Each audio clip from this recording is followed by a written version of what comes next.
I've been blessed to work with people from Rick Ross to Young Thug to people like Gary Owen to Rosario, Post Malone, you Post been there? Malone.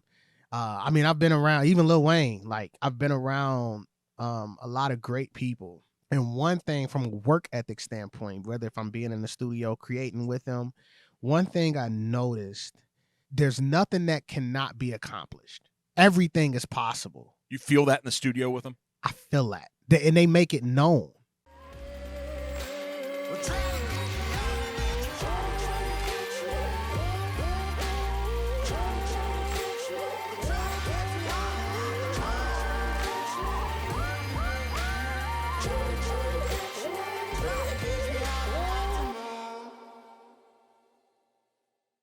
We'll get to all sorts of things today, but like the Evan X Johnson, all the stuff you have going on. Yeah. But you talked about, I think you're from Cincinnati. Of course. But then you said you lived in Atlanta for a long time, as we were talking about the best restaurant in the history of the world, Waffle House. Wow, really, Mark? Really? That's what we're doing? Well, I mean, are you seeking to understand? I am. Are you? You said there's one every 30 seconds. The best one? Yeah, right? Yeah. So where the heck did this whole journey start? And I asked that question not just in business, not just in, I mean, you're a producer, I think audio, video, production, music, everything. Like you're all in the production business. For sure. So, but when I say it starts, I'm like, where do you want to know? Do you want to know dirt, no money, poor? Because that's what I ask people for me. Yeah. Or like when the business started, when I woke up at 14 or 15 and realized I could do everything I set my mind to. But for you, like, where did it start? The most vivid thing I can remember is being 6 years old. I'm gonna go all the way back. Being 6 years old, being in a car. I was in one of those old school vans, similar to the van that's on Kendrick Lamar's first album, Good Kid, Mad City. And Mary J Blige song was on. I'm Not Gonna Cry. That song. And I'm 6 years old, and I was crying in the back of that car. And I was like, well, I don't know why I'm crying, because she says I'm not gonna cry, but yet I'm crying. But what she was saying was so powerful, and that's when I knew music was that powerful. It connected to the actual person, and I said, I want to do something like this. I want to be able to touch people in this way, no matter what I do. I want to be able to be able to say something, and it affects them positively. Right. So that's when I woke up. That's when it dawned on me. Literally at the age of 6 and at the age of 9, I began writing raps. And from there, I mean, I've already had the professionalism, the business mindset. I was already ready to make the mistakes. I just knew, like, this is what I wanted to do. I don't care about a doctor. I don't care about being a nurse, a scientist, lawyer. I want to do music. I want to affect people that way. And that's really where it started for me, is in the heart, the moment that I was affected. So what were you crying about as a 6-year-old? I don't know. I was on a quest of figuring out, why am I crying? And this person told me not to cry. I don't like those people.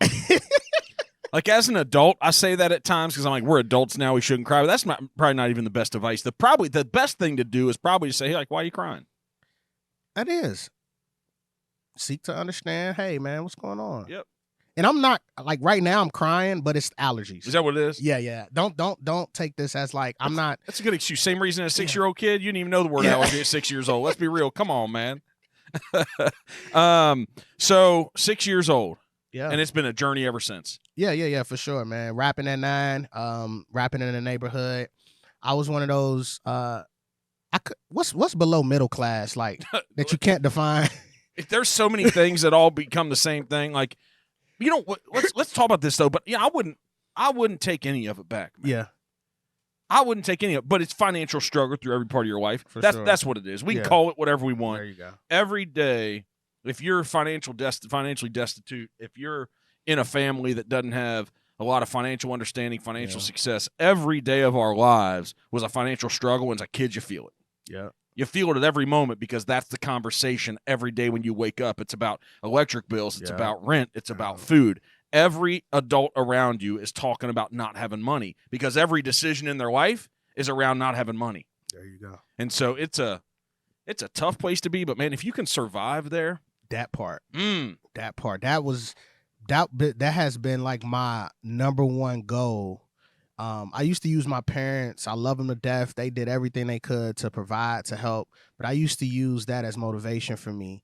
I remember being in elementary school, and one day my parents, they used to leave like $1.25 out for lunch. You know, this is your bus fare. This is your, you know, your lunch money for the day. And I remember the first time I didn't get like my quarters for lunch, and my sisters did. And it was like, today you and your brother won't get it, but your sisters will. Work with us, deal with it. And I remember going to school, and I'm like, I don't have any lunch money. I can't buy lunch. And I started shooting dice, you know, in school. I started hustling in school, respectfully, to actually, you know, get enough money to be able to buy lunch. And that's became the norm. That became the norm. And then when they would go on field trips, you know, sixth grade, I remember, you know, kids going to Kings Island. It was $30 to go, $40. Parents had to, you know, and they like, yo, you can't, I can't. And I remember hustling up money in school, whether if it was, you know, rapping and people paying me, or I'm shooting dice in the bathroom. I remember paying for my own field trip if I wanted to go. So that I used that as like motivation when my parents couldn't do.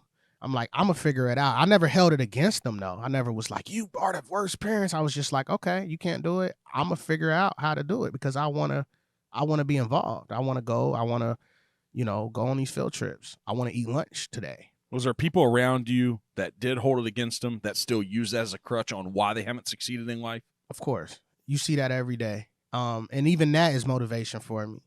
You know, people make excuses for why they can't get to where they're going, and they use everything about their upbringing, they use everything about their surroundings, their circumstances as to why they're not where they're at, instead of taking that energy and that time to figure out, okay, what can I do about it? And that's, I literally took that on at an early, I didn't even know what that meant, but I'm like, instead of harboring on what can I do, some of it was you know, bad, and some of it was good, but it was, what can I do to change my circumstance, my situation? Yeah, you're not here sitting. You're not here asking people to ignore circumstances, but what you're saying is, regardless if they exist or not, overcome, because ain't nobody coming to save you. Nobody's coming to save you. Nobody is. Right? I personally have not met somebody that's ultra wealthy, because I remember as a kid, you're younger than me. I think you're probably like 52. 30 maybe. Are you younger now? You like, how old are you? 52. No, you aren't, man. In the spirit, man. You are not. Get up out of 34. No, okay, all right. So I remember being a young kid and growing up financially poor, watching this show called Lifestyles of the Rich and Famous. The guy's name was Robin Leach. He had an English, so I'm 45, so it's a decade ahead of you. But he had an English accent, and it was all about limousines and people with big mansions and these big jobs. And I looked up to those people as if, like, man, look what could be achieved in life. Yeah. And so that was positive for me. But there were a lot of people around me, too, that were actually talking bad about those types of people. Right. And I think they were hating on something they never went out and worked for themselves, that they didn't know how to get there. And so the struggle is to be in an environment where there's a lot of people around you that aren't breathing positively into you, for you to still understand it as a young kid, right? And but we could all blame the circumstances. And here's the thing. It's valid. Yeah. Like, the circumstances that we find ourselves in, that as kids we didn't sign up for or choose, that's real. Ooh. Someone made some decisions that didn't line up with giving us the best start that some other people had. Some people got to start on first and second base. Some people started in dugout. Some people didn't start on the team. And so the challenge is to see all that, know it's there, but be like, doesn't matter. Let me overcome. Yeah. Let me go out and take some action here. The reason those people that hate, the reason they hate people like that is because, one, they don't seek to understand, and two, they think you're ignoring it, like, completely. They think you're not. It's not enough acknowledgement of, hey, but what about? And they hate that. They hate that you have that kind of determination, that kind of ambition to go beyond that, right? And to seek more. So what do we do with that? Honestly, to be honest, there's nothing you can do besides do what you're already fucking doing. And that's continuing to do the work, continuing to set the example. Some people get it, some people don't. And it's just one of those things that you have to understand, you know, like, for me, I use my influence for things like this, right? I want to talk to that person that's in sixth grade. Is that why you do the audio youth camp? Oh, for sure. for sure. I want to talk to that person that's in 6th grade that they didn't get them quarters in the morning. They didn't get their lunch. Well, it's probably like $4 now. And lunch probably $8 in elementary right 75 now. cents a dollar. Yeah, back in the day, it was like $1.25. You get the whole. But I got a carton of milk for a quarter back then, man. I can't believe I'm this old guy sitting here talking all this trash. I remember those old people talking this about back in the day. Back in my day. I walked through the snow 18 miles. And they're like, what is he talking about? $1.25? My lunch is $5. Here I am. But whatever it is that they're getting. There's somebody that's in this. Sorry to say, but they're in a boys' bathroom right now shooting dice to hustle that up. I'm talking to that person, and whether they get it or not, hopefully they get it, and they use what they had to say. Hey, somebody did it. Somebody was in my same circumstance, and they were able to accomplish X, Y, and Z, and be able to get to where they're going to actually reach me. And I don't know them. I just hear them. I can do the same thing. That's all that matters. So that's what we need to do is just continue to, we can't fix everything and everybody, but we can continue to do the work and put it out there, man. And wherever it lands, it lands. How do you find inspiration in the music business and in this production? Because you do the audio youth camp. Yeah. It's pretty cool. I read about it on your website. It's really neat. But how do you take this approach and this attitude out into this world of business that you have? So it's Timeless Recording Studios. I read that you thought like you never dreamed that you'd have a studio. I pushed back. I'm like, no. You can put that out there and talk about that. Absolutely not. Not the guy sitting in front of me that has this energy and charisma. No, man. Some stuff creeped in that mind, that 9-year-old kid that's rapping, that's shooting dice. You thought about some things like this. I bet the first time a guy like you saw a studio, saw a mic, you're like, wow. And you thought about maybe having one. Yeah. The funny thing and the most interesting thing about that is God will allow you to dream.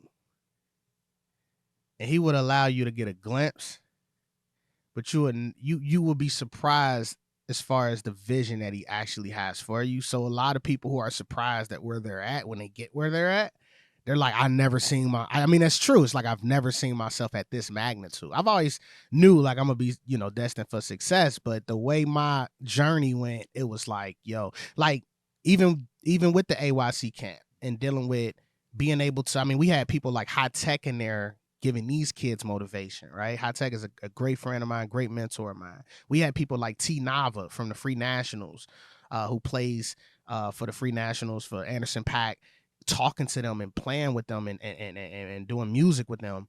I didn't see that, as a kid or even as a young entrepreneur. I didn't know what kind of effect I would have or what it would look like. I knew it was going to be something, but God will just continue to, he'll push you in that direction, and you'll realize like, wow. So how far ahead does a guy like you actually dream then? I dream big. I dream far. There's levels to dreaming, right? But if you were in Atlanta, how long did you spend in Atlanta? So I moved in Atlanta in 2010. I've been back and forth for about 10 years. So see, this world has gotten a lot smaller. So if you're in Atlanta, one of the biggest video producers is in Atlanta, Tyler Perry. You called him a video producer? Yeah, here's what he is. He's gonna kick your ass. Well, that's okay. He can call me that, right? But this new world we have, I think it's changing a ton. Look at in the podcast world what's happening. What do we call them? What is a podcast anymore? Right. So I think that this is evolving every 6. Look what AI is doing. Every 6, every 12, every 18 months, it's like a whole new world again. Mm-hmm. And so, but I don't know if I ever meet him and he'd kick my ass, so I'm okay. But you'll get a good lawsuit. Yeah, this building will be whatever you want. I'll buy like 5 more of these. Let's go. Paid for. Done. No, I think, but being there, see, all it takes is someone to see that. Yeah, that's it. And you should be like, well, okay, I don't know if I'm going to get all the way there, but look what he did. Yeah. Look what's possible. Yeah. So, it's like, how far ahead should we dream? Should we dream that big? I think you should dream big, medium, small. Like, all of it matters. There's levels to dreaming, right? My small dreams are like my goals, my immediate goals. There you go. So I go walk into your building and I say, wow, I see his vision. I may not understand or know what you plan to do with this building. I don't either. And that's okay. You just start and you just do something. There you go. Yeah. But I'm looking at your building and I'm like, the first thing I said, and I told Dave, I said, And I told my homegirl DJ Essential, I said, yo, this is how I want my record label to feel like. I want to be able to walk into a big building and we're going down hallways and there's different studios, there's different floors, there's different levels, whether they're done or not. So that's one of my medium dreams, right? Big dreams is, like you say, multiple of these, right? And the small dream is, how the fuck can I how can I get one of those? Next step? Yeah. Next step, right. like tomorrow. Yeah. Like I'm asking Mark for a loan tomorrow. Offline. You know what's possible? All this, right? All this stuff is, guys like me, what's funny is we've got no cash because we spend it every time we've got it. And we don't spend it on debts we buy assets. There you go. Right? Yeah, I drive a nice car and all that and stuff. But we buy assets that continue to pay us back. Right. And what I want to tell everybody, this is small potatoes, what we're building here, compared to really what's possible. But I know when I started, this would have felt really big. And so that's the question. How far ahead should we dream? Because every year, my wife, it's always like, what's the next thing? What's the next level in year 2, year 3? Because it has to feel possible that all the hard work you're putting in and all the sacrifice, it's attainable in a short enough time frame. But also know, like, hey, I'm doing this for a bigger reason. But if people only knew, like, my story's not special because, like, I think it's 93% of millionaires are self-made. They're first generation. So my story is not special from the standpoint of me being some unique person. No, I'm an average kid that grew up in under average circumstances for people that look like me, that had a lot of the same struggles that a lot of people in this world have. But I just got to work every day. And if I could accomplish this by 45, just think about what I could accomplish by the time I'm 55. Facts. Right? As long as I keep laying it down. So, yeah, what I want to breathe into people is, yeah, all this is possible. But what's funny is every time you get to another level, it doesn't feel special anymore. It don't. It feels normal again, right? You're reflecting there. Yeah. You're reflecting on the things that you've accomplished. Yeah. And then you're like, okay, what'll happen, though, what I hope never happens to me, and I'm interested in hearing this about you, about the 34-year-old. Is X the DJ name? X is like the neighborhood name. That's just the name. You smiled. My first nickname. What's everything that goes into X? Let's get to know X. You want to do some math? Yeah, let's go. All right. What is? Is it 10? Is that what we're talking about? I know, right? X plus Y plus I don't know what the fuck goes. What is it? X, man? I don't know. It's the unknown. I mean, you got iPhone X, you got Xbox X, you got all these. Cardone did a lot with 10X. He wrote that book, and now that guy's buying, Gulfstream 650s and helicopters and becoming a billionaire. X is always unknown. They taught you that. X is always unknown until you figure it out. You have to know what you're dealing with to figure out what X is. That's me. So what have you figured out that it is at 34? I haven't figured it out.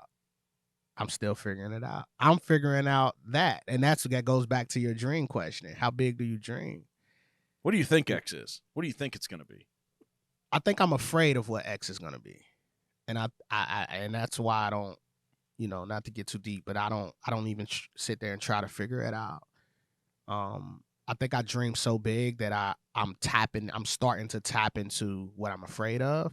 And I think I'm afraid of so much success, so much influence, so much impact that I become one of those great people that's conspired on, right? With power, man. Ooh. I become one of those Michael Jacksons. I become one of those Martin Luther Kings, one of those Malcolm X's. I become one of those people that the world says, yo, we have some trouble with this person, because not only is he reaching financial success, but he's reaching,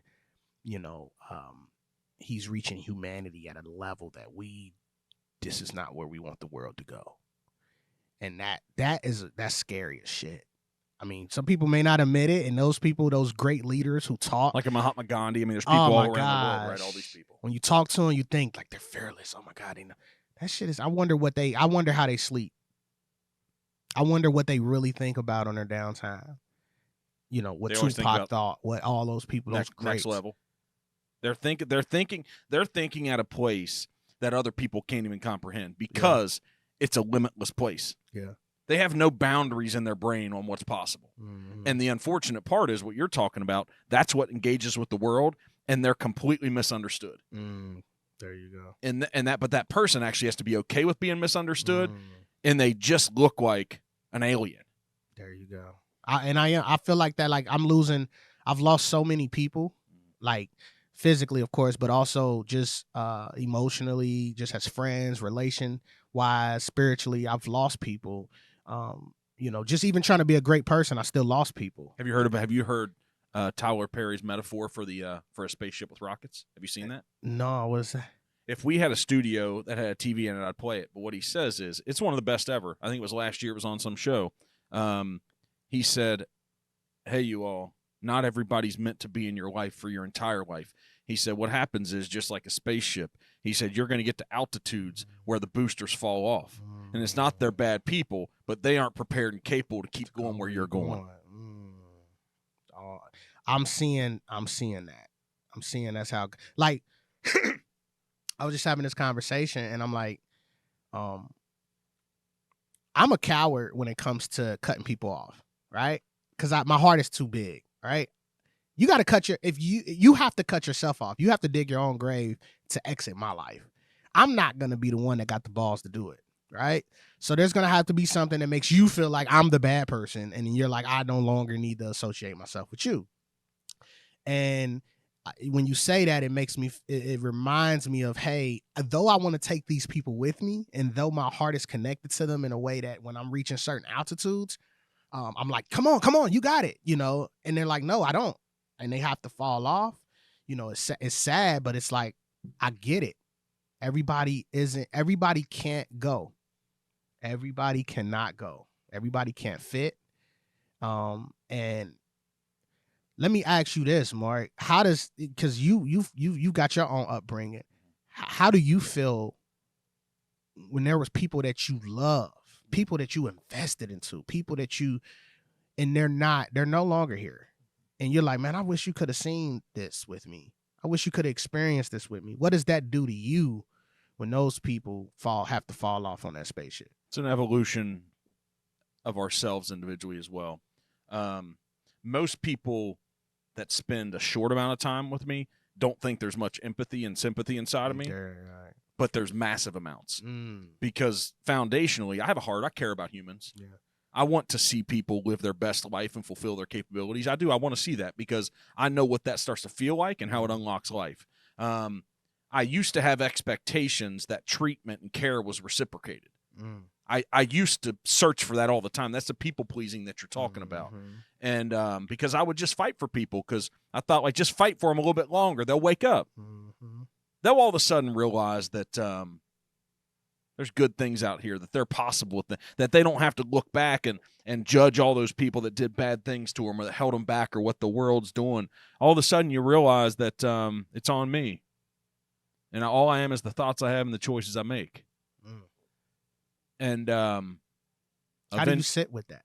Eventually you get to the point where you realize that some very small percentage of humans take full responsibility for their outcome. I'm not judging whether they're good or bad people, but I can't hang with those folks anymore that don't take full responsibility for their outcome. I just can't. And so since I can't, and I know that they're going to hold me back, but here's also the caveat. I'm probably not good for them too. Ooh, why? Because they're never going to get there mentally, and they're not willing to go to this deep, dark place we're talking about.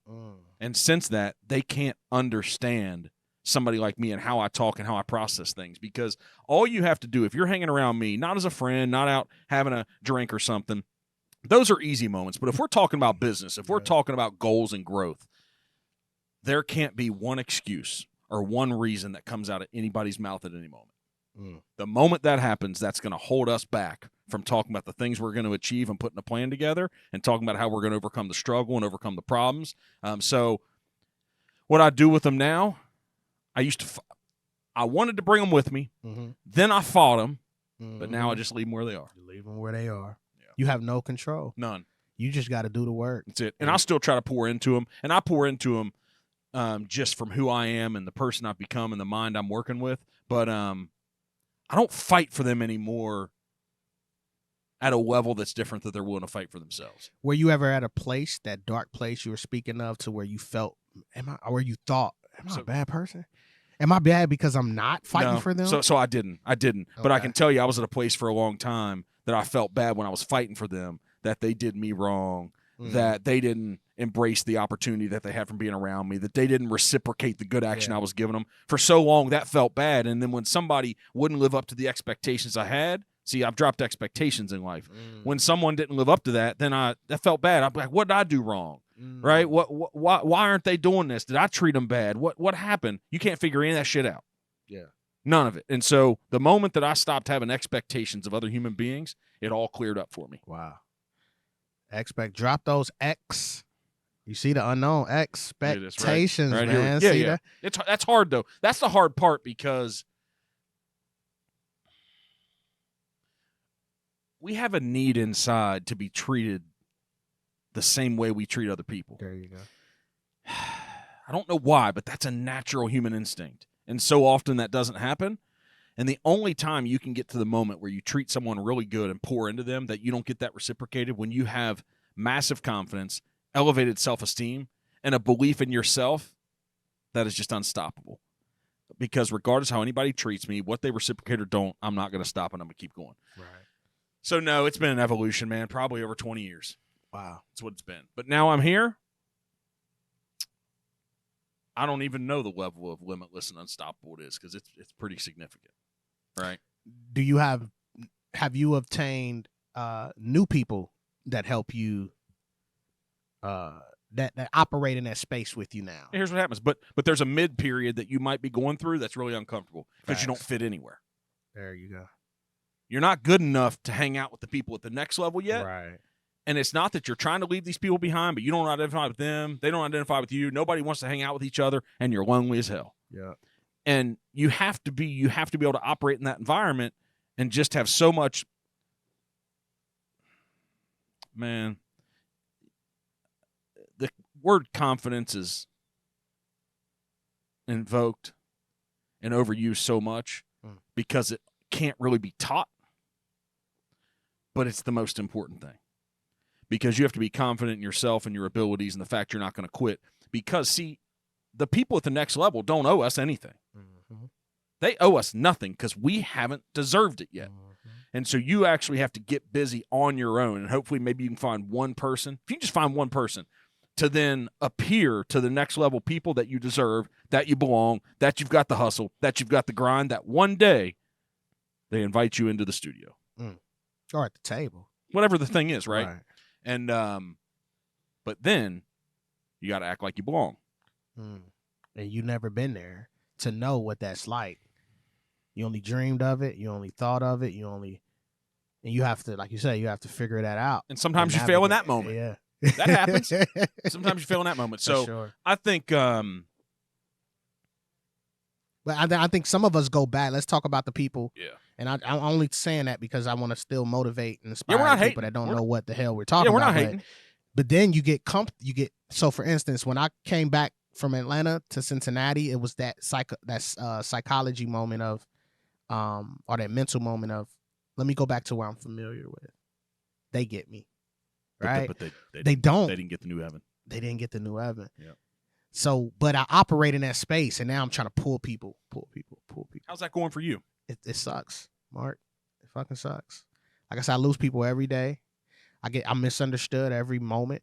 And it's lonely as shit. I have like 3 therapists, 2 life coaches, a bunch of mentors, and even that, I can't even say that helps. I pray. I pray. I'm a firm believer in God, and that's probably my only hope, honestly. It's just knowing that, hey, man, He has something bigger for me, and I just got to figure out. I got to connect and figure out what that is. But it's in this moment, it sucks. You're in a moment. I'm in this moment, and it sucks. And on the outside looking in, this thing gets me. Oh man, you got Timeless, man. Oh man, you just had such and such in the studio. Oh man, you're doing good. The struggle. You don't even know. You know what I'm saying? But so just that's okay that they don't know. It's okay. And that's the part I'm trying to get to the point of being okay with it. Dropping those expectations, right? And honestly giving myself more grace. I'm so hard on myself. I haven't sat down and just said, E, it's okay. You got a great heart. We know. It's all right. It's okay to tell that person, you're not good for me. It's all right. They'll figure it out. That's not your responsibility. You are already a father of one. You have a 10-year-old son. You got to have those conversations with him. You already got a kid. You don't need more kids. Grown kids. But let me give you a little piece here, too. It's that judgment that everybody puts on you. Yeah. That you feel yourself because you're a perfectionist. Here's where I want E and X and Evan and all the people to get to. They might be right. It's all right. Right. They might be right. I'm sure there's days in my life I'm not the best version of me. So somebody that said I wasn't good that day, they're right. It's all right. No problem.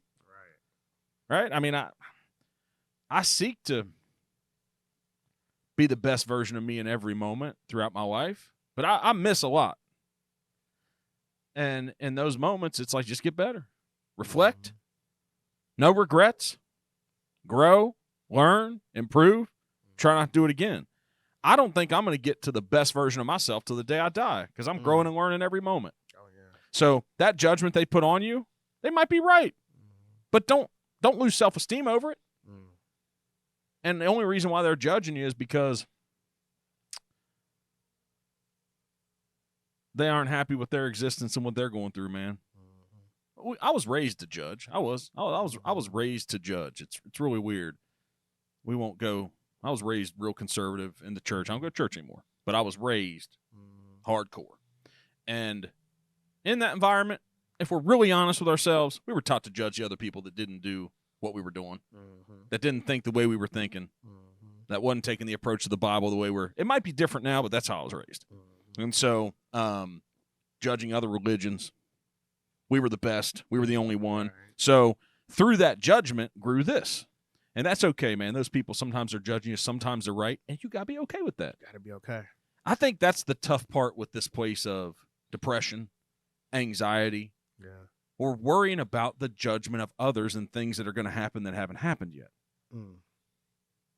Every day I'm just like, it's all right. It's okay. That's real. It's all right.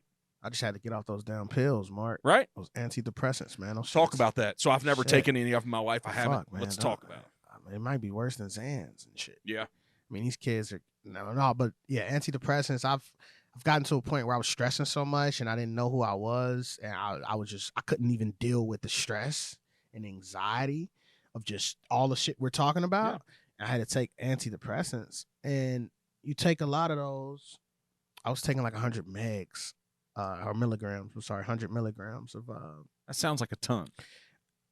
We have a nurse in the building. Maybe she thinks that is. They start you with 25, so let's just start. This sounds like we're talking about gummies. Depending on what. Because I hear people talking about.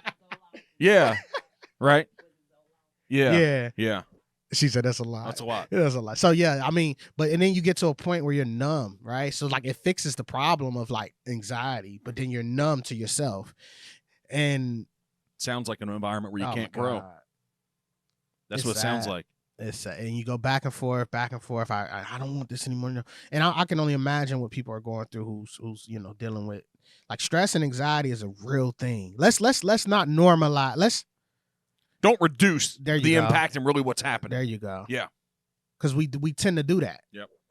And even guys like me can tend to do it because I'm like, overcome it, right? Empower yourself. Ignore it. It's like, no, I think the right advice be deal with it. However, but you got to deal with it. Because until you deal with it, you can't empower yourself with the tools that when it starts creeping up again, you know where to go with it. There you go. Right? That's what feels right to me. Right. Can't ignore it. It's some real shit going on. Yeah. Right? Is that what it feels like? Like, are you in this moment of like, what the hell do I do with this shit? All that. Why is that? Because you're such a strong and powerful guy with an amazing personality. Where the F does this come from? That's what I wonder. I don't know. I mean, just part of life. I guess the journey. I don't know. I'm dealing with it. Isn't it tough in the moment where you've done great things and there's so many people that haven't done what you've done, but you still feel in this moment? Yeah. See, that's real. And you get the praises all day. See, I used to get tired. I hate it when people praised me. I hate it. I hate it when people be like, yeah. And that's why that's why I think I'm so modest and humble, because I don't want that. And I'm like, no, like, you don't understand. Like, we're the same.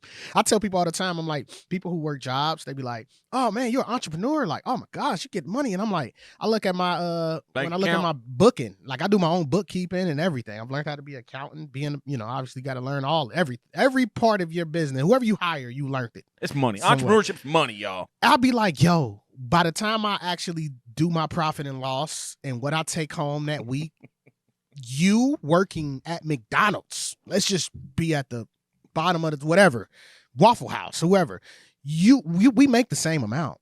And the crazy part is I actually put in more working hours than you that I don't get paid for. So, but they'll never understand that because they just see what you invest into, those assets that you talk about. You know what's special about that, though? What's Even when that? you make less, the person you're becoming, it's worth millions. That's dope. I've experienced it. Yeah.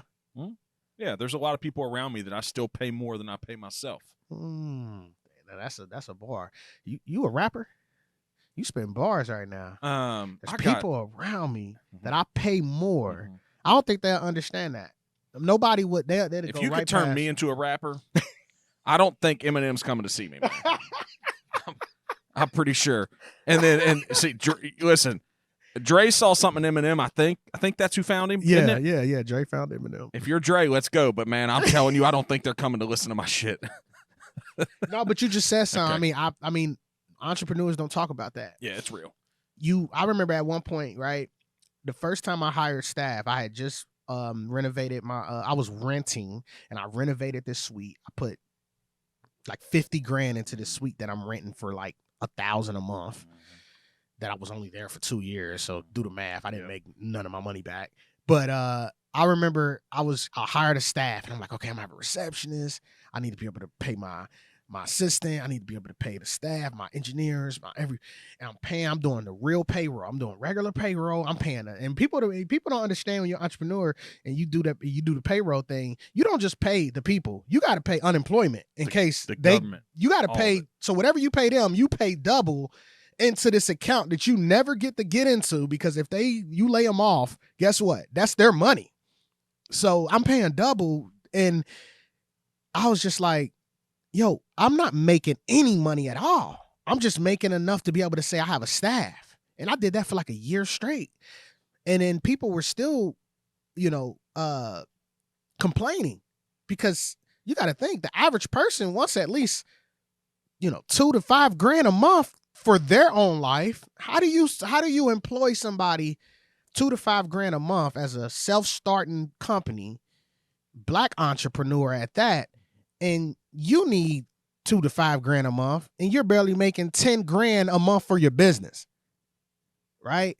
So I was doing all of that, man, and I was just like, yeah, I'm paying people more than I'm being paid, and I had to stop that. But it's crazy that you say that, because people don't understand even the kind of heart you got to have to even be willing to do that, to put your pride to the side, to say, I'm not going to be the person that gets paid the most, but I want to be able to employ, and I have this vision.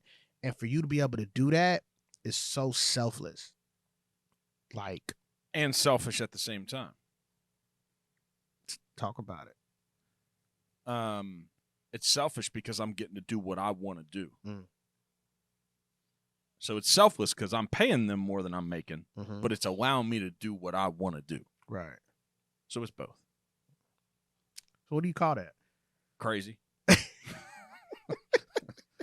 I call it 17 years of crazy on this journey I've been on. That's what I call it. 17 years of crazy. Yeah, I think everybody should, but at the same time, they shouldn't, man. Because you got to sacrifice and give up so much. Because what a lot of entrepreneurs do, it feels cool and it feels special, and you have this desire, you have this dream, you have the idea what you can do with your life, and all that's true. But the reason why like 90-something% of businesses fail in the first 3 years is because no one knew how hard it was going to be. And the only thing people need to know if they're going to be an entrepreneur, see, you're a musician, you're a dice roller. Like, I'm going to go down this path of like I might not be a rapper, but I could be like a WWF guy. Mhm. So who was the guy said I'm a snakeskin boot wearing, jet flying Ric Flair, son of a gun, right? And so gold ring wearing. But I'd say that entrepreneurs, we started doing a job and we did the job well. There's something about you on a mic, you rapping, you producing, something about that. You did the job well. Yeah. And there was an idea in you that you wanted more. You had a dream. You had a vision. You saw somebody do something. You're like, I can do that better. There's a better way to do that. And then you go down this path and you find yourself being an entrepreneur. But the only factor if somebody succeeds or not is, are you a quitter? That's it. That's it. That's the only thing. Because if you stick with something without an end timeline in mind, you're eventually going to achieve it. You are. So if you're willing to do something for 30 years, yeah, like that's a huge commitment. Most people stop at 18 months because it got hard. The bills you're talking about that you had to pay, there's so many of those moments. There's so many moments over the past 17 years of my life that I just waved the white flag, man. Just throw in a towel. Like, boxing match is over. I've taken too many hits. Yeah. Eyes bloody. Got cuts. Everybody in my corner saying, man, you're going to get brain, all the stuff, right? Yeah. You just got to be the one that's like, nope, I'm crazy. I'm just going to keep going. And the reason why that's so important is because you just learn something new all the time. Through all the failure, you're learning. There's a girl who wrote a book, Marie Forleo. She wrote a book. It's called Everything is Figure Outable. I like that. Yeah, it's an awesome book. And she learned a lot from her mom. She had this little Italian mom. I think she grew up in New York City. And the book's about all the failure, but she's like, I realized in life through her mom, everything is figure outable. And if that's true, then you just got to stick in the game long enough till you figure it out. And what she said was, I never fail, I only learn. That's the language she told herself. So whatever you got to tell yourself, just keep going. Yeah, man, give me an IQ test. Give me all the, I'm not like a significantly smarter guy. Yeah. I'm just like, there's something crazy when you said, what is it? It's crazy. It's crazy. It's crazy. You wrote a book before? No, but we're getting to it. I think it should have something with crazy in it, Mark. Yeah. Yeah, I'm that crazy enough. Talk about it. I'm that crazy enough to do it. Maybe that could be a title. Yeah. And then I can get some residuals from it. We could talk about that. Is that what later. it is? But no, I'm that crazy enough to do it. Like I love those kind of conversations. I love it. It remind me of that meme where you're like, you see that guy that's digging for gold and he's like right there, and then the guy who's been digging long enough, he turns around and it's like if he would have dug, the thing would have dropped. The diamond was there. Seen it so many times. Alchemist, yeah, all that. Quit like, just before. And then that's the scary part about entrepreneurship. You can't give up because you don't know if the next day is the day that you're supposed to reap the benefits. So you know what the most important thing is for E is just commit when you start. See, that's what people don't do. Just go ahead and commit to the outcome the moment you start. So the decision on if you're going to keep going or not, that's off the table every day. Yeah. You already committed to the outcome. Yeah. So whatever it takes every day. So many people wake up in the morning and they ask themselves if they're going to do the hard stuff today. Yeah. That's because it's an option for them to quit that day. Nope. Go ahead and commit to the outcome. The way that you commit to your family, you commit to your life, the most important thing, commit to you. God's so important to you. All right? So go ahead and commit to this outcome that you're going to achieve, and you're going to get up every day. So many people give themselves an option on whether or not they're going to quit or keep going. You can't give yourself backup plan. I don't have a backup plan. My backup plan is like losing my life. Man. Have you ever quit it? When I was younger, I quit stuff. That's how I learned not to.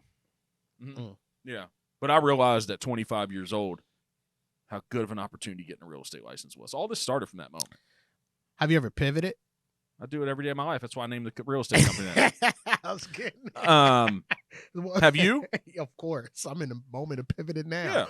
Yeah. No, so the plan you design never works out exactly the way. Oh, my gosh. Yeah. It never, I'm telling you, the business plan never works out. And it could seem like the most effective plan. It could seem like the most great, grand idea. You could be so into it. Your heart is there, and it does not. It does. Like, Timeless was not my first choice at all. What was? It was, I had this thing called Star Move, and I just knew that was going to be like the thing. And I remember, so I took Star Move, right? When we were rapping, I would have people come to my house and record. And this rapper who would rap with us, he said this line, and he said something like, I dropped 210 on the kicks. That's a star move. And I'm like, I like that. I like how that sounds. I like how that rings. Like everything you do is like this star move. Like you making moves like a star. So I took that bar, like kind of like what Rick Ross did with Maybach Music, Sweet, that line that they had those, I don't know if they were from London or wherever they were from. I took that and I made that my tag. It's like, that's a star move. I would put that in everybody's songs. And it was blowing up. And it got to a point where it's like, that's like the saying. And I made a brand out of it, right? And then it wasn't until like, and this is after high school, this guy comes back. He gets out of jail. He went to jail for a long time. He comes out of jail and he's like, yo, I'm hearing my voice. And, you know, he's like, he's coming with me with this, I call it a street lawsuit. It's like not legal at all, but he's basically kind of trying to extort me. Let's just be real. And he's like, yo, I need, you know, and I'm not making money off it. I mean, I am, but I'm not. You're not making profit. But he's thinking on that. He's thinking that because of, you know, so he's just like, yo, I want to cut. And why? Well, you know, that's my stuff. And I'm like, no, I took it and made it something. But, you know, I didn't even want him to have that. So I'm like, I'm not going to even use it anymore. I dropped everything. I just walked away from it. And that's how Timeless was birthed. And I was like, I want something that, I mean, timeless is obviously a freaking, it's a common word, but I wanted something that meant something more to me than just a line. And that's, you know, so my initial vision, I wanted Star Move to be bigger than life. I wanted Star Move to be Maybach Music. And it didn't. It wasn't for one person. Literally, it was just one person that messed it up. That's okay though. It's okay. So what's timeless mean to you? What's this mean? Timeless is, it's never ending, never stopping. You cannot define it. I think that's where X comes in. I think it's all fate for some reason that I can't explain. But timeless is, you can't define it, right? I love this. I think it's Einstein, where he says something about, I think quality is truth.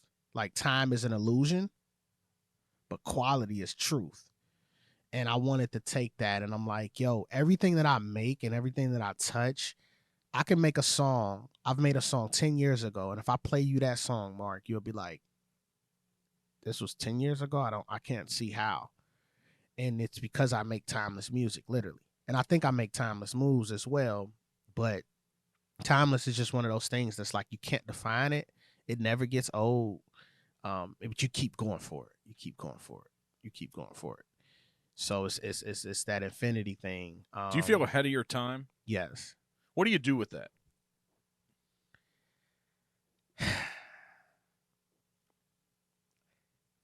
From a creative standpoint, I just keep creating. I think people who are ahead of their time, they just keep creating. Maybe eventually time catches up or something. Maybe it meets you at this place, and it may not even meet you. Yeah, because a lot of people, there's probably so many talented people in your space out there that are never found. Yeah, I'm assuming. Yeah, I think of people like, you know how people say Kanye is crazy. Listen. There's been 3 times I almost invoked him. Okay, but I held off. Why you held off? Well, because you're talking about having some damn therapy sessions after this shit, man. And I'm like, if I bring up, because everybody calls him crazy and he's lost his mind. I don't think he's crazy. So here we go. Is Ye crazy? I don't think. Is it still Ye or is it something else now? It's probably Ye right now. Okay. Who knows? Who knows? It's probably that Ye. shit he wears is hilarious. I like Kanye. You get him. Tell.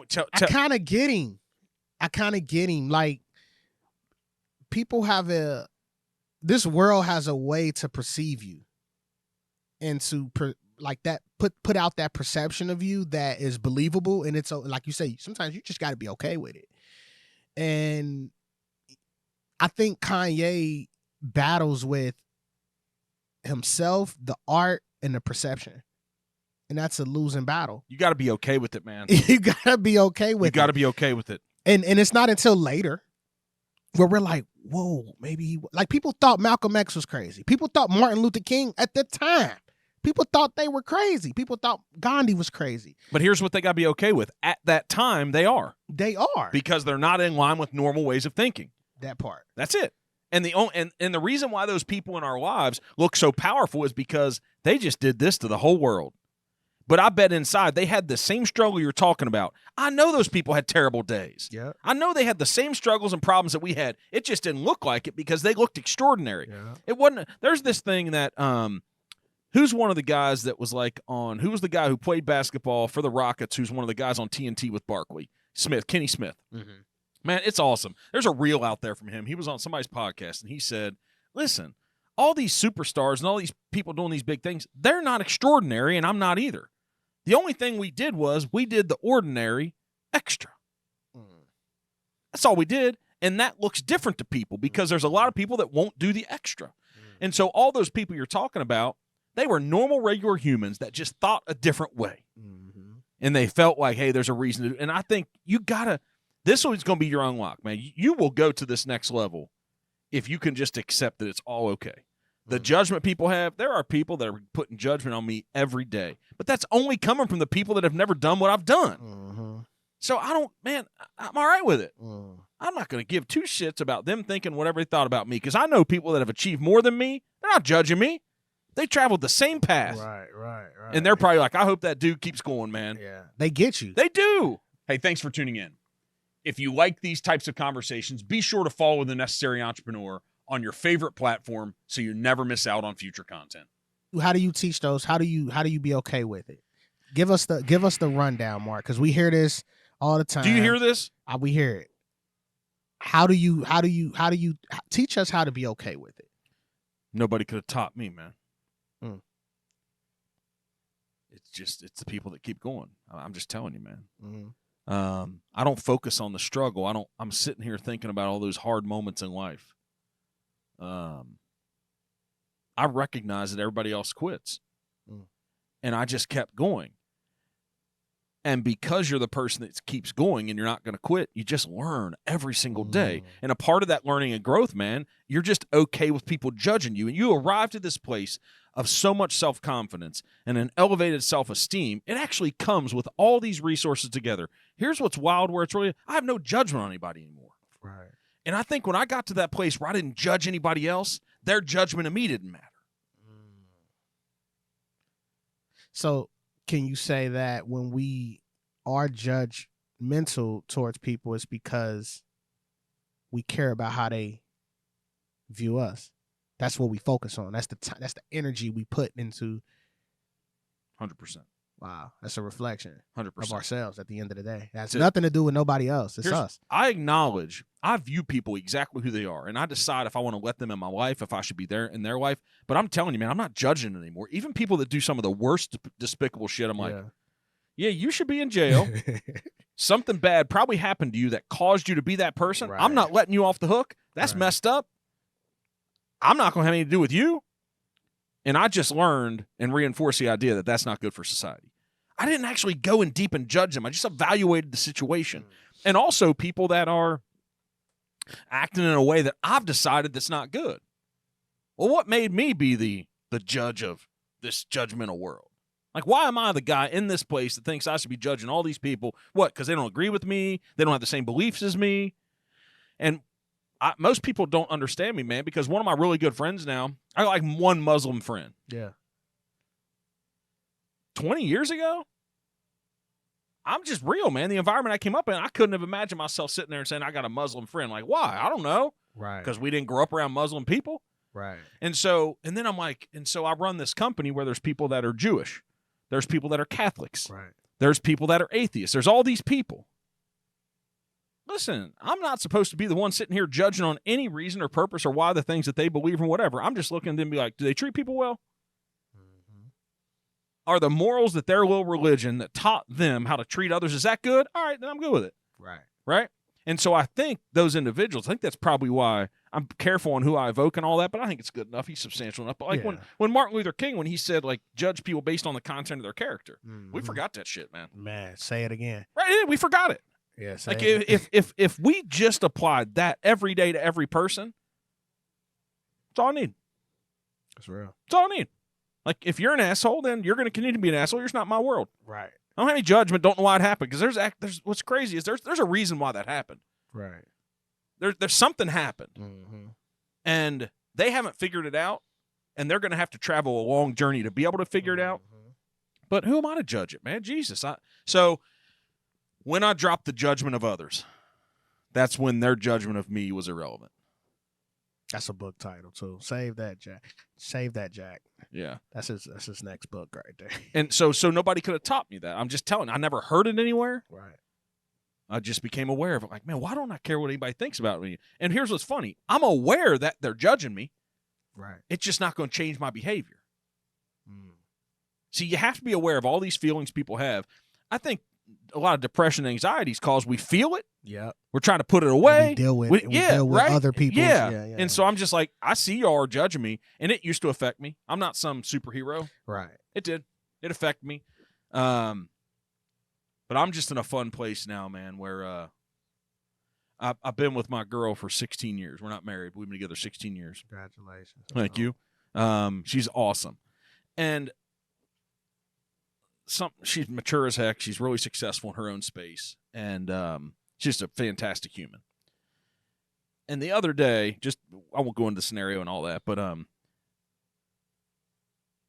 I was really supportive in a moment that most people would lose their mind. Just about nothing real bad, but I just said, she said thanks for the support, for the whatever, and I said, no problem. I was like, hey, I got no judgment. You're either gonna change not doing that or not, and that's up to you. Why should I get mad about it? And I realized, like, man, that's next level for me too. That's next level, yeah. Right? And in that moment, because I took that approach, that allows them to act different too. When you feel no judgment, when somebody else that you care about that loves you that doesn't also give that judgment, they don't have emotions. They don't have these reactions. They can have this moment like, do I want to continue to, and here's the thing, it wasn't something terrible and crazy, but it's just like, do I want to continue to do it? Probably not. And then they said, I was thinking I'm probably not going to do that anymore. And I went, it's up to you. I didn't say I love you regardless, but I was like, it's up to you. It's getting to a really fun place. Now, here's what I'm also saying. I'm not saying there's not some struggles. Right. See, that's what a lot of people also, they don't perceive properly about people doing elite things. I think it goes back to what Kenny Smith said. I'm not an extraordinary human. I'm just doing the ordinary extra. So you just get to a place mentally, man, where no matter what comes your way, it's all right. It's okay. And if you can tell yourself that, I think a lot of that shit you deal with, because what you keep on telling yourself, all this stuff's not okay. It is okay. Right. It's all okay. When you like produce a shitty song, yeah, it's all right. I don't do that. But Well, no, I know you were going to say that, and that's why I went there, because that's your thing.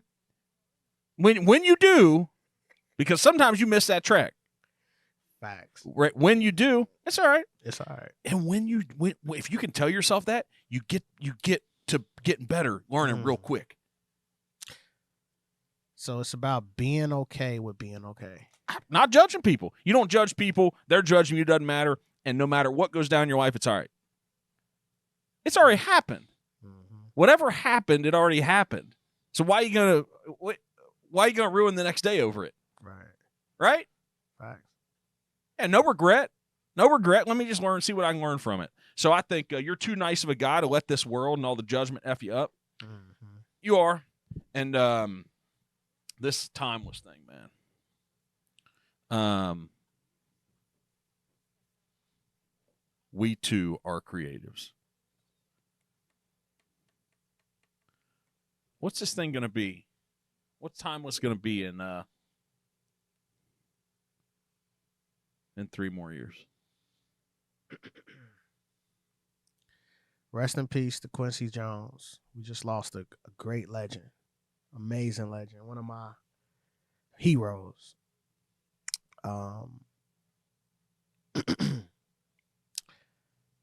When I talk about timeless, I compare it to Motown. Ooh. Motown, what Motown was to Detroit is what timeless is to Cincinnati. And I'm a firm believer in that. 3 years, I see the pendulum swinging our way, getting back to the roots, into Cincinnati, into music, the history, where it started, from your funk, and all of that. And Timeless being one of those torch holders of, we're creating this new generation of not just musicians, but entrepreneurs, dreamers, the whole nine. So in 3 years, I see that being something that's like, we need to take, when we look at the bridge and we starting to look at the skyscraper of Cincinnati, it's Timeless next to that. It's not Kings Island. It's not Gold Star. No disrespect, but it's like, no, there's a Motown in Cincinnati, and it's called Timeless. What are you going to have to do to make sure that happens? I have to, one, as cliche as it sounds, I have to keep doing the work. I have to continue to surround myself around like-minded individuals, and not only that, I have to surround myself around visionaries who see the same vision, if not more than what I see, that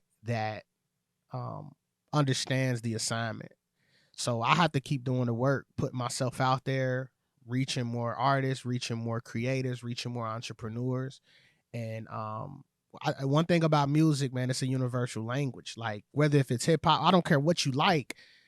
You know, you start playing some music in here, man, somebody's bobbing their head, no matter what you play. And I want to be that person. I want to be that torch holder. It's like, yo, this is what represents us. So, I think I just got to continue to do the work. A lot of the things that you stated today, Mark, was, I appreciate you reaffirming and confirming some of those things that I needed to realize, that I'm not alone, right? I'm not an alien, right? And as long as I continue to meet people like you, and God continues to put people like you on my path, that's going to contribute to what it is I'm trying to get to. So I have to keep doing the work. I have to keep doing the work. It's a reason why you all even called me. Something had to happen for you all to see me and say, hey, man, come on here and talk. How'd you get a crazy ass person like this to sit down here, Dave? What the hell happened? Like, we ain't wrapping this up yet. You think we wrapping this up? We ain't wrapping this up yet. He said, this is not a segue into a wrap up. No, hell no. We got a half hour yet here. I'm like, I'm gonna bring his ass back, right? Because what I want to know is, like, because you've been in the studio with some people that the world, I don't know the world. If you put me into a recording studio, I wouldn't know what the hell to do. Right. But I wouldn't. I'd walk put you in there too. I'd see some levers and I'd see some things. Yeah. But I'd hear the music. I'd hear the sound. But those people that the world, you've worked, I don't know, like when you put all the artists and you tag them all, I worked on this and I worked on this and I worked on this. You've been around some people that the world looks at as really successful. Is there something that you've noticed that's similar about all those people? Of course. The ones that got there, not the ones on the come up, the ones that we think got there. That's there. Because here's what people ask entrepreneurs. Of all the millionaires and billionaires, what's the similarities? There are some that stick out. So have you noticed something about these artists? Yeah, man. So, I mean, I've been blessed to work with people from Rick Ross to Young Thug to people like Gary Owen to Rosario. Post Malone. Post Malone. I mean, I've been around, even Lil Wayne, like I've been around a lot of great people. And one thing from a work ethic standpoint, whether if I'm being in the studio creating with them, one thing I noticed, honestly, is something I even see within you, Mark, yourself. There's this idea of there's nothing that cannot be accomplished. Like, everything is possible. You feel that in the studio with them? I feel that. And they make it known, right? I can't say, hey, I don't think we should use this sound. And they're like, why not? Mm-hmm. And they don't just tell me why, they show me. And they make you believe. That's a talent. That's like something, that's an untapped thing that we don't talk about, that a lot of these people have. And it's not just creatively, man. I mean, it's in their business. sitting there thinking. It's on stage. It transfers there. It transfers It's their the it demeanor, factor. their aura. It's the it factor. Yes. They've got it. Yes. Do you think that they woke up with that? No. I think it's all learned. I think there's something we all have like birth in us, right? So me being a 6-year-old kid, there was something about that song that I cried on. And it was like something that woke something up. But I had to learn later down the line and go through all these experiences and trials and tribulations to, withstand whatever it is I'm holding on to get people to believe that I'm that person. So what do you have to take away from that group then? Like you see them behave in a certain way, you can recognize it. So then what do you do with that? Honestly, I take from it. Like I'll be like, okay, I want to have that kind of confidence that person has. I want to have that kind of charisma that person has. I want to walk like that person. That person walks into a room and his presence is known. I just take. I take. Do you know how you do that? You say, how do I do that? Because you keep saying you want that. You want that. You want that. Mm-hmm. Just be. Yeah. Yeah. Just see it and do it, and then just be it. Yeah. Those same people you're talking about, they had so much judgment on the way up. Facts. And people told them their music sucked, wasn't good. They probably had to do shows with 5 people showing up. Mm-hmm. I bet all of them have those stories. Mm-hmm. You just got to be. Just be that. Be the person that when you walk in the room, people you're there. Yep. That's all you have to do. It doesn't mean you have to, because that's what happens when I walk in a room. Yeah. They know I'm the fuck there. Yeah. That's it. Before I even say anything. Mm-hmm. It's how you walk. It's how you carry yourself. There's energy that follows that, right? And you have to start believing that in yourself way before anybody else is going to. Way before. Fact. Right? And then you've probably earned it way before they start giving you the recognition and the respect too. So that's why none of it matters. I'll tell you none what. of it matters. It doesn't. That's another book. Can you write that down for him? you got like 3 books right now, Mark. Man, we could do so many books, man. None of it matters. It just doesn't, man. It just doesn't. Like whatever success or failure I have for the rest of today. Mm-hmm. I don't even know if this podcast can be good. I don't know. But we're gonna put it out. We're gonna put it out. But when you leave, the first thing that I say to the team when you leave is, what could we do better? Every single time. There you go. I don't need people to be like, hey, Mark, that was great. See, you don't want those accolades. I don't want that praise. There's something about that it's probably inside of us that we're not. You got to start to accept it. I'm just starting to accept it in my life. Forever I push back. You got to acknowledge if somebody's actually giving you kudos, not misplaced, but they're giving you kudos like, hey, Eli, great job, man. They're like, hey, thanks, man. Because you're not a guy who says thanks in the right, honest way that when they say it. You have to be like, hey, thanks, man. I'm working really hard. I can't wait till I do the next one. Right. It's a part of this thing deep down inside, wherever it comes from in us. But so yeah, you've been around them. You've been exposed to people that a lot of people don't get an opportunity to. Facts. Okay? Facts. Well, now you know. You know all the things that you need to do now. You're capable. Yeah. You're good enough. Yeah. So let's go. What the hell are you waiting on? You say you're bringing it to Cincy. Let's go. You invoke Quincy Jones. Oh, there you go. I mean, you brought the heat on one of the most significant music studios ever, Motown. Yeah. You can't be talking about that shit if you're not going to get busy today putting in 18 hours doing it. For sure. And tomorrow. For sure. And the next day. And the next day. And the next day. No doubt about it. Okay, what the hell are we doing sitting here talking on a microphone for? All right, we still got another 18 minutes. I need to bring. No, I'm bringing Mark to the studio. No. You're coming to the studio. No, you don't want me there, man. You know why? Here's why. Because I'm misunderstood. Well, you're going to be in a room full of those people. Yeah, but I realize too. Sometimes I go into rooms where I don't say anything. It's all right. You got to realize when it's your turn to talk. So I'll come hang out with you, but they're going to look at me thinking I'm crazy. What's this dude doing here? And what you say? It should be. He invited me. No. I mean, your boy invited me. No, internally. It's okay. Oh, yeah, it doesn't matter anymore. Matter. But here's where you're at though. Because I'm at that place of no judgment on anybody else, and I'm all right with it. Yeah. And so it doesn't matter. Yeah. It just doesn't matter. But I'm not just gonna sit there. I got money to make, man. I ain't just sitting there. I ain't just going to no studio and we ain't just. So how are you gonna do that? How are you gonna do this in Cincinnati? Like, is it me? Yeah. What do you got? Because you gotta have a plan. Yeah, for sure, man. So first thing first, honestly, is in our city. I don't know if how familiar you are with the underground music. I'm not at all. scene. Inform me. We're struggling. All right, it's What been the a fuck? while since we've had the pendulum swing our way of like the world knowing who Cincinnati is from a musical standpoint. It's back when Bootsy Collins, James Brown, and the Isley Brothers were doing it. So you're talking about 60s, 70s. Yeah, exactly. So I mean, we've had some success here and there, but we're struggling, man. And a lot of it has to do with it's not talent. It's not that we don't have it. It's the mindset. It's what we're talking about today. It's we struggle. What we talked about today is like 85 to 90% of the musicians, creatives, and entrepreneurs, especially in the entertainment business. It's all of what we're going through, right? So the first thing we have to do is get on the same page. And I'm one of those people that my goal is to get us on the same page and at least be that person that's like, okay, maybe he's right, or maybe he has something that we all should take heed to get on the same page, because that's all we have to do. What do you think the same page is? Because I know what I think it is. What's the same page everybody needs to be on? In our music scene, it's one, the judgmental part, just so you could connect.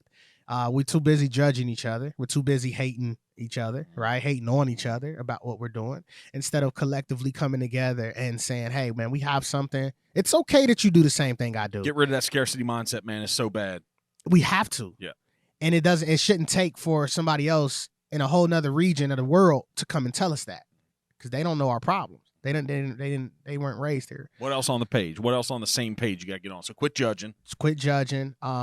Unity. We always talk about that, but we really have to take that concept and actually apply it, right? What else? What about you just need to get to work? I would say that a lot of us are working, right? But we're working. You know that phrase that I love this quote that Will Smith say: just because you're doing a lot more doesn't mean you're getting a lot done. Is that before or after the smash? It's before. Okay, good. Okay. All right. That's important, right? Yeah. He doesn't say too much. He doesn't say too much. He's trying. He's trying. He's trying. You know how bad I feel for that dude? I feel Shout out Will, man. But we're working, but we're working individually, right? We're not working collectively. We're not unifying things. We're not working together. This sounds like an idyllic environment that hardly ever shows up. Yeah. Everything I've been a part of has happened because people got to work. And it didn't matter if it was collective or not. Yeah. People got to work. Yeah. There's a lot of boards and nonprofits I sit on, and every time I go and get involved in the government and talk to a bunch of bureaucracy, shit like that said. Yeah. We gotta do it together. We gotta work. You put a bunch of people in a room, you're getting a bunch of different ideas. You're getting a bunch of. It starts with an awesome idea, but then it fracks, man. Yeah.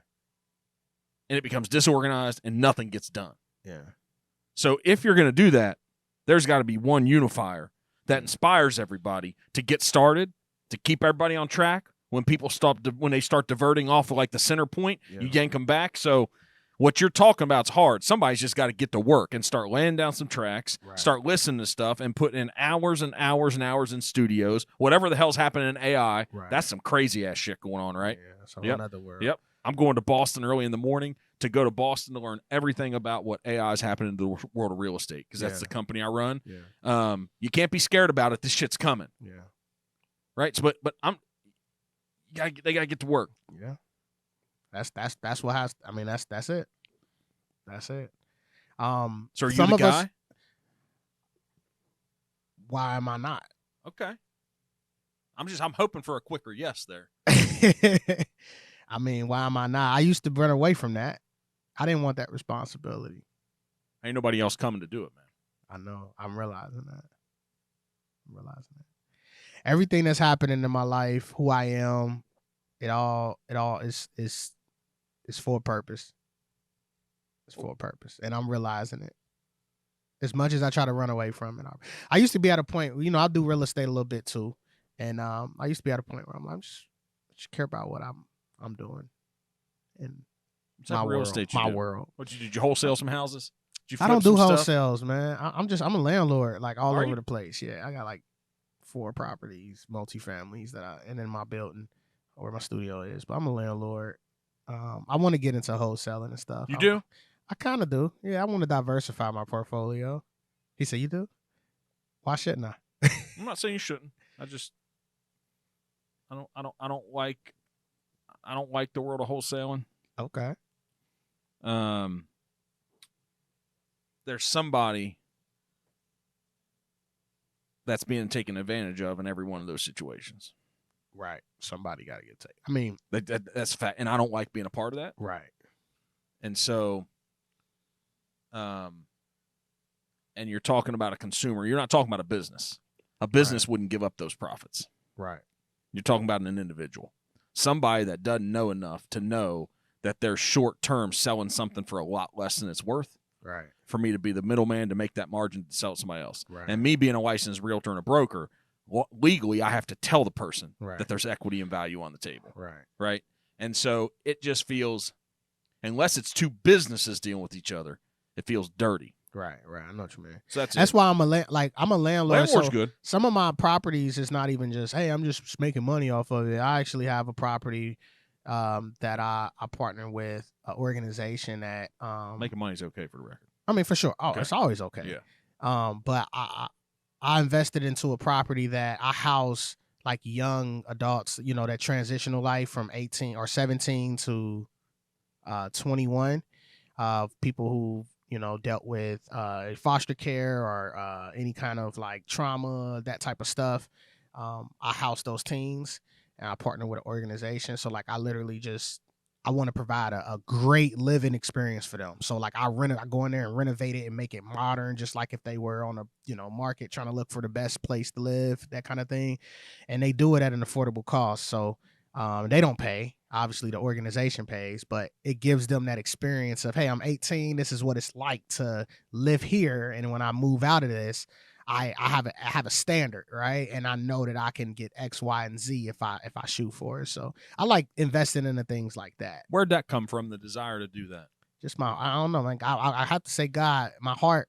I care about people, man. I have nonprofits all over I feed the homeless. I do toy drives, backpack. I just love people. I really do. I love people. I love helping people too. There was somebody in your world, like who? Where'd that come from though?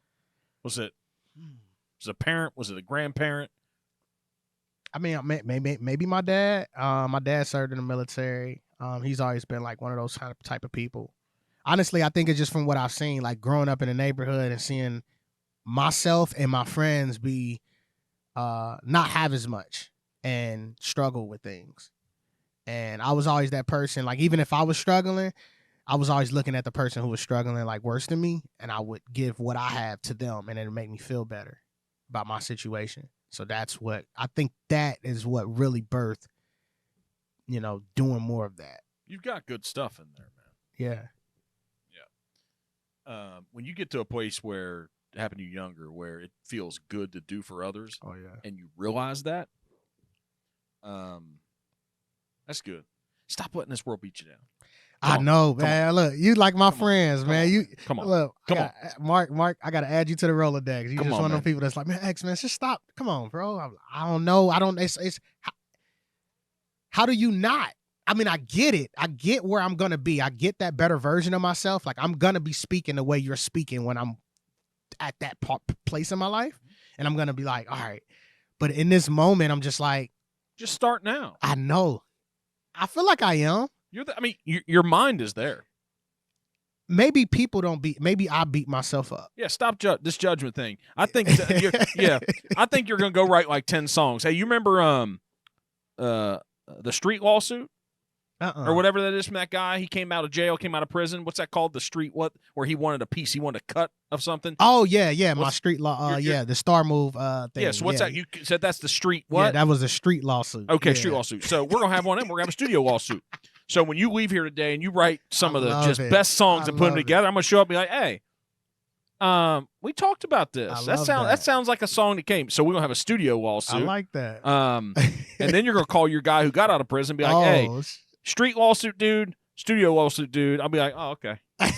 Got you, man. I get you. I see you coming. What You're right though. I appreciate that. And hold me accountable to that. I need that, and I appreciate that. Hold on. Hold yourself accountable.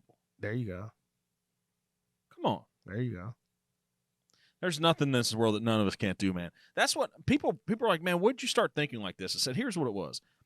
I didn't live in an unreasonable world. My mom never told me that I could do anything I wanted. See, that's what so many that's not necessary. She didn't say you can go and be and do anything you want, because that's not true. Right.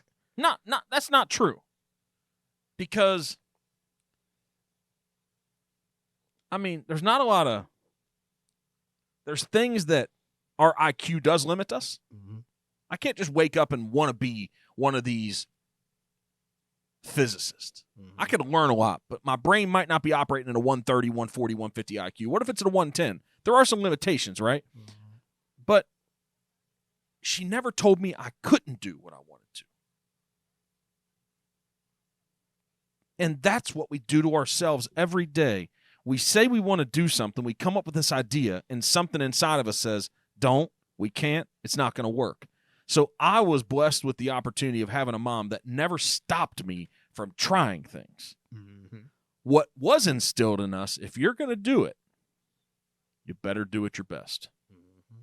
And so maybe you had some of that in your dad, because you said your dad. Yeah, my dad's a business person. He's a good dude. Yeah, he's an entrepreneur. For sure. So what about him? You got a little smile that showed up. What about dad? He's man. I see me and him. As much as I hated it growing up, I'm like, oh, I ain't gonna be like it. Yeah, I'm like him. What would he say about you right now? Oh, he's proud. He says it all the time. He watches he follows me to a T. He brags about me to people, and he's just super proud. You know, I denied one of his at 14. I denied one of his. He tried to give me his laundromat, and some people would be like, 14 years old. He lived in St. Louis. He's like, why you would deny that? But it wasn't for me. I wanted my own. I wanted to do music. I wanted a studio. And I didn't have time to try to move to St. Louis and run a laundromat at the age of 14. So he's proud of that. He no longer has a laundromat. He sold it. And he's proud that I made that decision to deny it. He didn't get it then, but he understands that I have something in me that's part of him that said, nah, I know what I want, and I'm gonna figure out how to get it. I'm gonna stay here and do what I need to do. So he would all he'd do is just sit here and cry and just be proud. Militant person though. I mean, I used to think my dad was mean as shit. I used to get ass whoopings out the world. You know what I'm saying? And he was super hard on me. At the age of 6, he taught me how to take care of myself financially. So like I would have chores. I would, have certain responsibilities during the week. And then on Fridays, he'll give me $20. And he'll say, okay, you got $20. You earned all this money.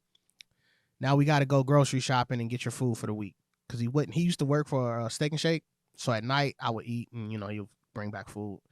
And, but he would say, in order, while I'm gone, you need to be able to make your own food, your TV dinners, whatever you're going to make, hot dogs. And he would take me to Kroger's or whatever the grocery store was out there, and he would help me shop for things. So if I picked up like a TV dinner that was $5, he would say, now look, son, you can eat this TV dinner. It's one TV dinner. Now you got $15 left, but look at these hot dogs over here. It's $1 for 8 hot dogs. You eat about 2 hot dogs every time you eat. This could last you for, 2 days of meals. So he would just show me things like that, how to properly budget. And then at the end, he would say, okay, now where's your fun, right? So it's Friday. You want to go to the movies? I love the movies. And he would say a movie ticket costs $10. You got $10. He'll never let me pay for it. He'll eventually say, I'm paying for it. But he taught me how to properly budget at a young age. And that's one of the things I'll always remember about him. And even though, like I say, he would still give me money, extra money, whatever the case is, he would teach me those principles. So I've learned early on, man, like how to manage money, the relationship with money, how to value it, all those things. Anybody who ever tells you that money's not valuable, tell them they're full of shit. For sure. People who don't have money or don't have the ability to get out and make the money are those people that tell you. You know how I know it's really valuable? Go to anybody with it and ask them if they'll give you some. Right. That'll tell you right. They ain't giving you some. That tells you how valuable it is, right? Hey, there are 2 choices you have in life. You either drink or don't drink, Mark. One day or day one. I love it. Yeah, I love that quote all the time. But I like the drink or don't drink. Yeah, you either drink or don't drink. No, day one, yeah, man. It's always One day or day one. it's What's always day one for me. you Jeff Bezos? You think you're starting Amazon? You know that's what he says? Do you know if you go over here to Amazon Prime Air, it's their hub at CVG? Mm-hmm. Do you know the name of their boulevard? What's that? Day One Boulevard. I love it. I love it. He tries to train all of his people. You have to act in this business as if it's day one. Yeah. You need to operate that level of, we have no money. We have to hustle. We have to grind. It's day one every day. Yeah. Is that the same idea that you have, or no, is it different? It's the same. It's always day one for the most part. There's some things that's one day. I'm not gonna lie. Let's be real, right? There's some things that's one day. Like what?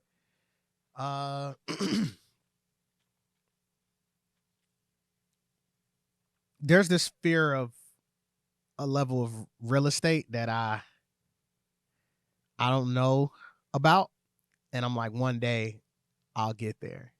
What is but right now, I wanna own. I want to own a lot of things in Cincinnati Why? because growing up, there's places I couldn't go, people I didn't know, and I hated that I couldn't have that access. Like what? Like a country club or something? Because I don't like them either. Clubs, restaurants. I've had experiences, restaurants, bars, corporate stuff. And I used to be like, who the fuck you think you are? Hold me out. I'm the owner. Oh, well, fuck you. I'll get this one day. You know? So I guess I'm kind of bitter from that, but Sorry, but to have there's a chip on your places and shoulder. there's things in Cincinnati I just want to own. And I don't even care if nobody knows I own it. I don't want people to know I own it until I walk in that fucking building, that room, like you said, and they know who the fuck I am. They better know. I hate going to places and they're like, you don't belong here. Fuck you mean I don't belong here? But to guess what though? I I talk about it all the time. I'm all right with those places. I have them too. I'm okay. Yeah. I'm okay. And that chip on your shoulder, that's the right attitude. Like, just wait. Just wait. Because one day. That's the only one days I have. Okay. That's the only one days I have. Yeah, that drives me thinking about those moments. I talk about it in our sales meetings all the time. Because what I say is, like anybody who grew up that went to, and so here again, no judgment on them. Mm-hmm. See, that's where I had to get to. No judgment, but I'm just like, one day. So here's what I accept. I didn't grow up in some private school environment. Right. Those kids, it's a fraternity. Yeah. It's a fraternity. And that fraternity is, you're not welcome. Mm. And so I'm like, okay, no problem. I'm going to make mine better. Yeah. And then when I make mine better, you can come. Exactly. I'll give you a job. You come. Not even job. You come be a member. You can come spend your money here. You can come be a part of it. Mm-hmm. And so I think I probably used to think that I feel bad about it. Why won't they invite me? Why am I not included? Well, because I'm not. I don't know. Because I didn't do their thing. Because I wasn't raised that way. And so I'm sure, here's the no judgment. I'm sure if I was raised like them too, I'd probably act like them. I'd think like them, I'd act like them, and I'd do like them. So I'm actually happy that I'm not them. Right. Even though I want to go to their place, be a part of their thing, because it feels like this, I'm actually happy that I'm not. Right. Because they think they're better. They're not. Not that they're not better than me, they're not better than anybody else. So why am I going to spend any time wanting to be them, worried about being them? Right. It makes no sense. I'm telling you, it's no judgment thing, man. That's it. No judgment. And so then I do know that they think they're better than me. All right. That affects me in no way. Only if I allow it to. Mm-hmm. Buy the things. It's so possible. You can buy and own all the things you want. But what I've figured out too, man, the more you own, the more responsibility you have. And that's not always fun. So do you buy more now or you buy less? Oh, no, I can't stop. You get rid of things? No, not. I got rid of the things that weren't serving me at the level that I wanted to be served. Uh-huh. I got rid of the small things to buy bigger things. Mm. because like this building we're sitting in here, 130,000 square feet, all that stuff. Yeah. It takes the same amount of time to manage this as it is to manage like an 8-unit building. Wow. Wow. There's all kinds of reasons why that's the case. That's it. So I was scared. I remember being scared, but I was around the right people. And what he told me, he was about 5 years older than me. He was an endodontist, awesome guy in town. Sold him some real estate, sold him his office buildings. Just an awesome human being, one of the most humble ever. And I was like, man, I don't know about this. But that's just self-doubt that's creeping in, that's holding us back from something that we think we don't belong, we shouldn't, we don't know. He's like, Perkins. I was like, yeah. He's like, it's just another zero. That's what he's like. It's the same thing you've done on all your other stuff. It's just another zero. Wow. And I went, he's kind of right. All right, sounds good. Let's go. Wow. Just another zero. Yeah, just That's wait. another book. I'm sorry. No, just You another cranking these titles. zero. Nah, but the problem is you got to write the book though. I know. gotta do the work. I know. What else, man? We got a few more minutes. We can sit here and talk. Talk to me, It's yeah. 12:04. What'd you think coming in here today? What were we going to talk about?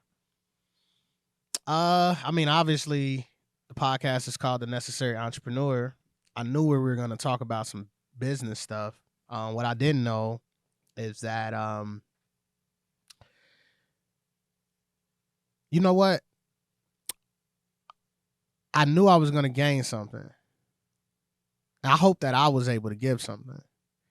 I had the expectations that I was going to walk away with something. I just didn't know exactly what.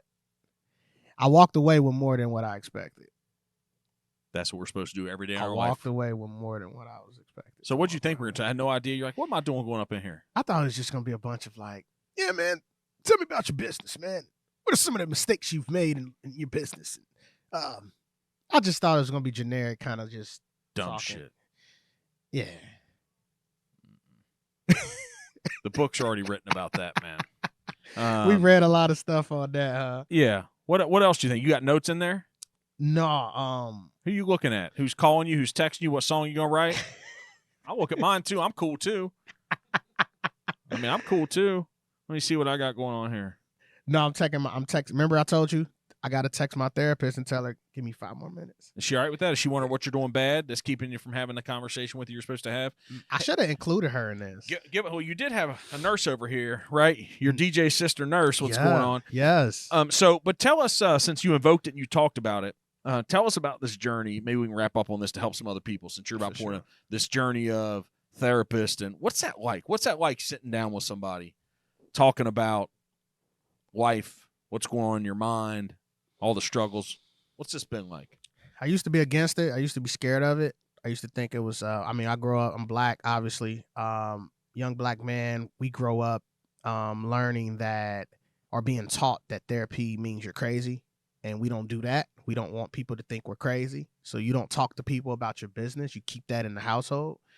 And once I've gotten into it, it's really helped me a lot. One, these people are being paid, or whoever I'm talking to are being paid for me to just dump whatever the hell I got on them, right? It's been an amazing journey, though, to be honest, Mark. It's amazing to be able to talk to someone who I would believe is not judgmental, that I can just express all these different things. They don't know me from a can of anything. They give me their thoughts, they give me tools, blah, blah, blah, but I'm able to release in a way that doesn't come back on me, that I'm used to. Growing up, you tell a friend your secret is out there. So I love it. Also, I love the fact of being able to talk and hearing myself, and most of my problems are worked out through me just talking it out, honestly. And it's not until after the end I'm like, you know what? I think I get it. And then my therapist don't have to say anything. I'm like, oh, okay. Yeah, I just needed this moment. So I encourage anybody out there, man. Like, therapy is not bad. I get the stereotype on it. You're not crazy.